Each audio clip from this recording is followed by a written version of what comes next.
Alright, it's July 2025 and we have another public test build, so let's check it out. We have a new survivor item called the Fog Vial. Using a fog vial causes a fog cloud to expand outward from a point where it was used, dissipating after a set time. Scratch marks do not spawn within a fog cloud. Audio is muffled for anyone within a fog cloud. The aura of players within a fog cloud cannot be read by other players. The fog vial has a cooldown which recharges over time once used, and added item rarities and add-ons for it. Alright, sounds really cool. I'm kind of curious how this works. It's probably like the Halloween item that we had for the event, where we dropped it and the killer had a hard time finding us. So, curious to see what this looks like. Survivor item has been updated, the key. Alright, so same thing above, they've changed it to a charge rather than an overall time for the usage. Adjusted the use for this item to cover the following: channel the key to consume 1 charge, reveal survivor auras for a limited time. When near a closed hatch, consume 1 charge to unlock it. Consume 1 charge to quickly unlock a chest or gain an item of rarity or higher. Once a chest has been unlocked with a key, it is revealed to nearby survivors. Can be rummaged in by one other survivor to gain an additional item of rarity or higher. Adjusted the effects of individual item rarities and several add-ons. Alright, interesting. I wonder if it still allows you to see the killer with that one add-on, which is really nice. So we'll see what they've changed with the add-ons. I have no idea. Survivor item update, we got maps. Alright. Of course, they've changed it to charges instead of time usage, just like the other two. Adjusted the uses for this item to cover the following: channel the map to consume 1 charge and reveal nearby pallets and vaults.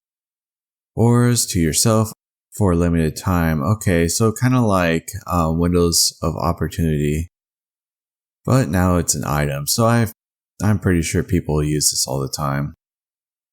While auras are revealed, press the use button again to create a beam of light. Only visible to survivors, revealing the aura of generators within the beam range to all survivors. Okay, this used to be an add-on, but now you can use this at any time. Adjusted the effects of individual item rarities and several add-ons. Okay, we'll see. Preset improvements. Increase the total number of character customization presets to 7. And increase the total number of loadout presets to 7. Okay, so now we have 7 loadouts instead of 3. And if you like customizations, outfits and stuff like that, now you can have 7 of them. Keyboard and mouse on consoles.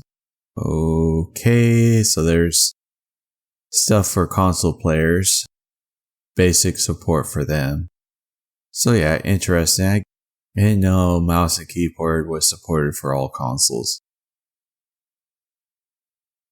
Custom match improvements. Added hotkey inputs to custom games. Spectating to switch to the killer's perspective. Added spectator hotkey representation next to player portraits to improve usability. Added the option to toggle spectator hotkey visibility. Added a visual indicator to show spectator who they are viewing. Shows dead survivor icons if joining as a spectator after getting sacrificed. Alright, so this is going to be really good for tournaments and other things like that. So yeah, it's a good idea. Alright, this is what I really wanted to see because I'm a Pyramid Head main. Increased punishment of the Dan range. Increase the duration of Rites of Judgement trail drawing and trail lifetime. Alright, so kind of interesting. Decrease the Rite of Judgement movement speed.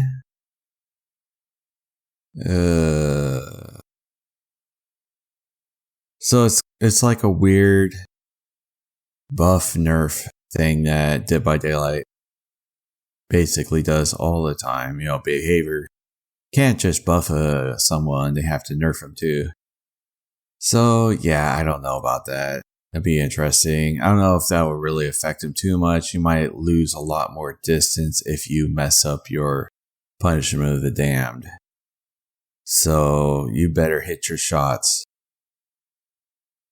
Added haste and endurance effects to survivors saved from a cage. Okay, so that's like the hook stuff. They're putting it to cages. Interesting. Added input buffer to transition from Punishment of the Damned to Rites of Judgement. Okay, so the switching, there's like a weird 1 second delay. And it doesn't feel smooth at all. So it sounds like they buffed that. And you won't have to deal with that. I actually love this change. Begin caging or killing a survivor when the prompt is available. Huh. I have no idea what this is about. Maybe there was a delay to that too. So it's just an input buffer. Things used to be delayed and laggy or whatever you want to call it. And now everything is smooth. Reworked his add-ons. I can't wait to see this. A lot of his add-ons are terrible. Some people love them. Like, I had this argument in Discord. This guy's like, oh, these add-ons are amazing. What are you talking about? I'm like, no, they're not. The Seal of Metatron is not amazing. Alright, let's move on. The Clown. Increased movement speed while reloading bottles.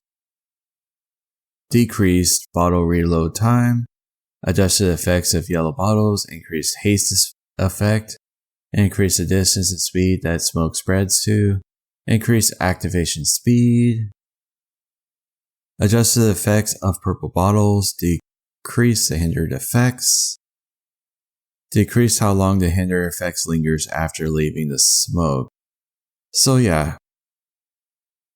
Again, behavior is doing this like buff nerf. Haste is getting a buff. Hindered is getting nerf. That's what it looks like. And haste can be just as strong as the hindered. So I'm not sure why they're doing this, but okay, whatever. Add input buffer to charging a bottle throw, reloading bottles, and adjusted several add-ons. Okay, I love this input buffering because sometimes the transition from these killers, like getting out of your power to, just doing an M1, is just, there's a delay and you can't just hit the button right away. So it feels weird. It definitely feels weird. And now things are going to transition a little bit better. So sounds great. Alright, the Night. Increase maximum patrol path length, increase path drawing speed and acceleration and strafe speed. The Carnifex standard spawns slower. The Assassin and Jailer standards spawn quicker, added input buffering to drawing a patrol path. And adjusted call to arms add-on. So yeah, Carnifex is gonna spawn a little bit faster. Fine.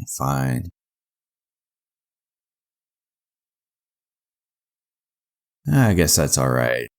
I'm not much of a Night fan, so if you are, you can leave down in the comment section below what you guys think of that. But yeah, Carnifex can be a little difficult to use sometimes.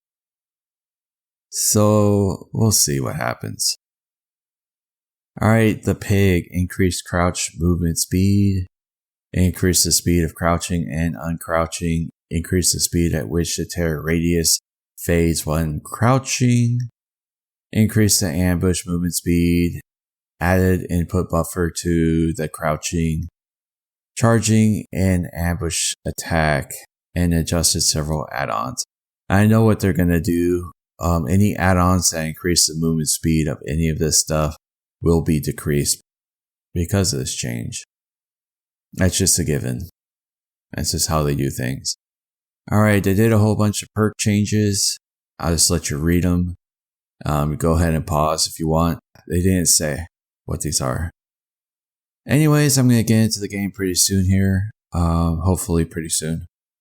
It's probably going to take an hour to get this download done. But anyways, I'll see you guys there.